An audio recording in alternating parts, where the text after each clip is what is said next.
नमस्कार दोस्तों, मैं अशोक और आप देख रहे हैं मेरे YouTube channel I am mechanical engineer QHSE lead auditor. दोस्तों आज इस वीडियो में हम बात करने वाले इंडियन इंजीनियरिंग सर्विसेज बारे में और उसको इंजीनियरिंग सर्विस एग्जामिनेशन के नाम से भी जाना जाता है। तो दोस्तों आज इस वीडियो में हम देखेंगे कि उसका सिलेबस क्या होता है, what is the right time to preparation for this examination और अदर जो डिटेल्स है क्या क्या होते हैं वो सब कुछ आज इस वीडियो में डिस्कस करने वाले हैं। तो without any waste of time let's begin this video.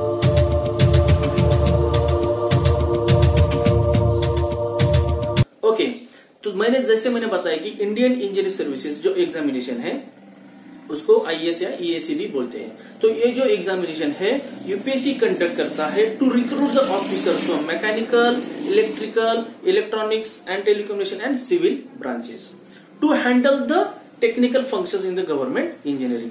Government engineering sector में जो टेक्निकल फंक्शंस होते हैं बहुत सारे, वो हैंडल करने के लिए इस फील्ड से क्लास 1 ऑफिसर सिलेक्ट किए जाते हैं, राइट। तो देखिए इस एग्जामिनेशन की जो एज लिमिट क्राइटेरिया होता है वो होता है 21 से लेके 30। मिनिमम आपका जो एज होना चाहिए 21, मैक्सिमम 30। और जो उसका एग्जाम होता है वो 3 स्टेप्स में होता है, उसके 3 लेवल होते हैं, यानी कि prelim, main exam and interview. Prelim होता है 500 मार्क्स का, उसमें 2 पेपर रहते हैं, पेपर 1 पेपर 2। पेपर 1 होता है 200 मार्क्स का, उसका जो सिलेबस होता है वो होता है current affairs and aptitude. Second paper जो होता है वो टेक्निकल नॉलेज पे होता है। जो मेंस एग्जाम होता है उसमें भी 2 पेपर होते हैं, वो पेपर 1 पेपर 2, वो रिस्पेक्टिवली 300 मार्क्स का, यानी टोटल 600 मार्क्स का वो एग्जाम रहता है।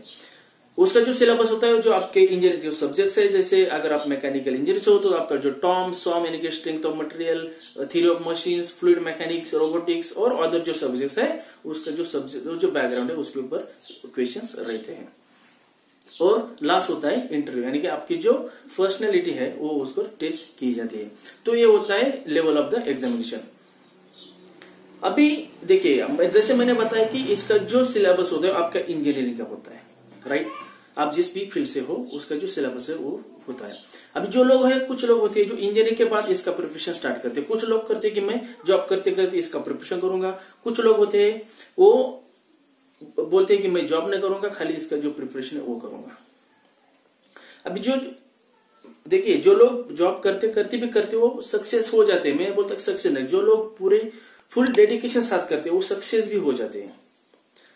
और जो लोग खाली इसका प्रिपरेशन कर रहे हैं, क्लासेस ज्वाइन कर रहे हैं, वो भी अगर फुल डेडिकेशन साथ करते हैं वो भी सक्सेस हो जाते हैं। लेकिन अगर सक्सेस नहीं हुए तो ज्यादा डिप्रेशन में जाता है, ज्यादा टेंशन में जाते हैं।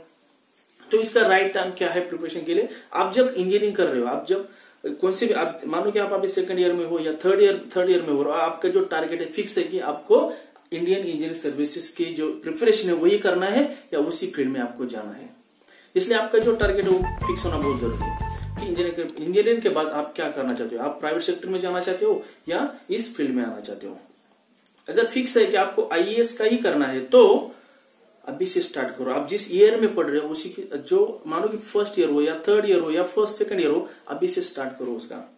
उसका जो सिलेबस है उसकी लिस्ट निकालो, क्या सिलेबस है एग्जैक्टली। अगर आप सेकंड ईयर में हो तो कौन से सब्जेक्ट उसके ऊपर आपको ज्यादा फोकस करना है। यानी आपका जो रेगुलर सेमेस्टर का एग्जामिनेशन है, उसका जो बोर्ड एग्जाम, आपका जो रेगुलर एग्जामिनेशन है उसका प्रिपरेशन के साथ आप इसका भी प्रिपरेशन कर सके। हो सके तो एप्टीट्यूड टेस्ट के लिए जो प्रीलिम होता है, एप्टीट्यूड, करंट अफेयर, इसका जो प्रिपरेशन है वो करने के लिए न्यूज देखना, पेपर पढ़ना, एप्टीट्यूड प्रिपरेशन करने चाहे तो क्लास ज्वाइन कर लो, यानी कि अभी से स्टार्ट करो। इंजीनियरिंग पास आउट करने के बाद अगर स्टार्ट करोगे 0 से स्टार्ट करने का, अभी आपके पास टाइम है। खाली आपको क्या करना है, आप जब इंजीनियरिंग करते हो तो आपको बाकी अदर कोई टेंशन नहीं होता है, बस आपका जो स्टडी होता है उसके ऊपर फोकस करना होता है। तो अभी फुल डेडिकेशन के साथ करोगे तो सक्सेस आपको जरूर मिलेगा। अगर आप सेकंड ईयर में हो, थर्ड ईयर में अभी से स्टार्ट किया तो जब आप पास आउट हो जाओगे तो मिनिमम आप जो प्रीलिम है, मेन एग्जाम है, उसका जो 50% या 70% या 80% जो सिलेबस आप कवर कर चुके, उसके बाद होने के बाद आप उसका रिवीजन कर सकते हो। और देखिए आप जब स्टडी करते हो रिवीजन करना भी बहुत जरूरी है, ताकि आपको आपने जो भी स्टडी किया है वो आपको अच्छे से याद हो। मतलब राइट टाइम क्या है कि आप जब इंजीनियरिंग कर रहे हो उसी टाइम से आपका जो गोल है फिक्स करो और उसके हिसाब से प्रिपरेशन करो।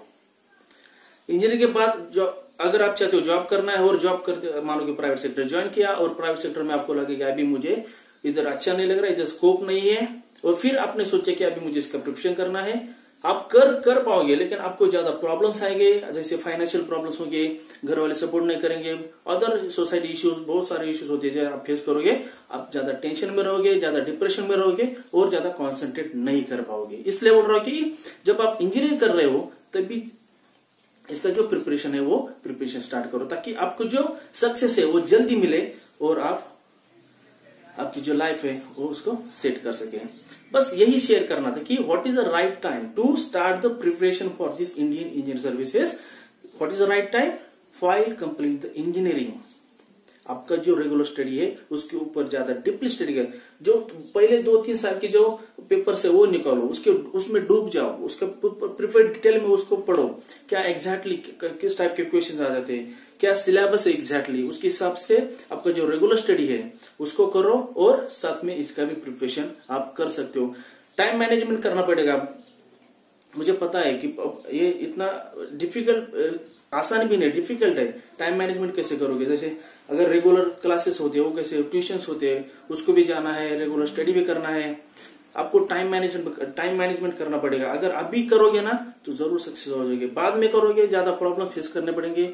आप बाद में भी कर सकते हो, लेकिन जैसे मैंने बोला ज्यादा प्रॉब्लम फेस करने पड़ेंगे। बस ये शेयर करना था, इसलिए आपका जो गोल है फिक्स करो while studying the engineering and go on that path only. So उम्मीद करता हूं कि आपको ये वीडियो जरूर पसंद आएगा। अगर और कुछ जानना चाहते हैं तो मुझे कमेंट कीजिए और मिलेंगे नेक्स्ट वीडियो में। तब तक के लिए bye bye and take care. धन्यवाद।